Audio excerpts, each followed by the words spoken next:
Michael Burry has been making headlines once again after his investment firm Cyan Asset Management revealed a large position in Tesla put options.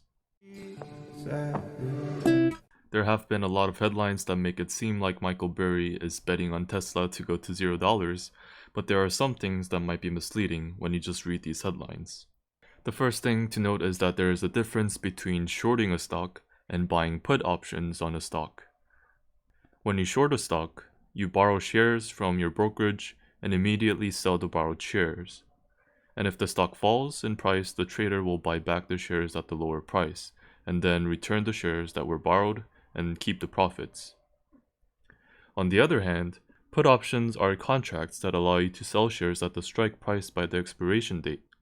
The big difference between the two is that when you buy put options, the maximum amount that you can lose is the amount that you paid for the contract.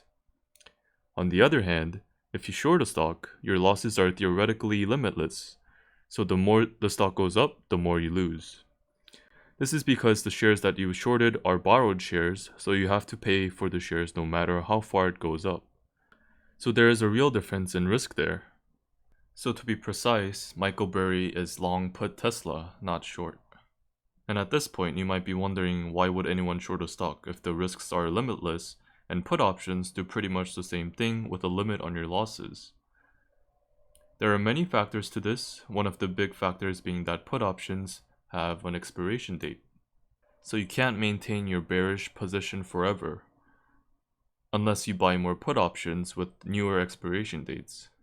But shorts can be held for a longer period, although the trader holding the short position will have to pay more fees the longer they hold the position. And for stocks that are very volatile like Tesla stock, there's a pretty large premium for its options contract. And an important fact to know about these 13F filings is that they are not the most recent information. They're only showing the largest positions of Cyan Asset Management as of March 31st of this year. And the final thing I will point out is that when you look at these filings, the value of these positions are not what Michael Burry invested.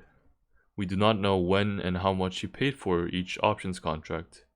What the $534 million means is just the amount of Tesla stocks that can be redeemed with the contract, multiplied by the price of Tesla shares at the time of the filing. So I know a lot of YouTubers and social media outlets are making this news sound like it's a huge deal, but know that the information is old news because Michael Burry could have already sold his put options, or he might have bought more, we don't know. So always remember that the 13F does not provide us with the newest and latest information. That's going to do it for this video. If you enjoyed, please hit the subscribe button with the bell notification icon turned on, and I will see you guys in the next one.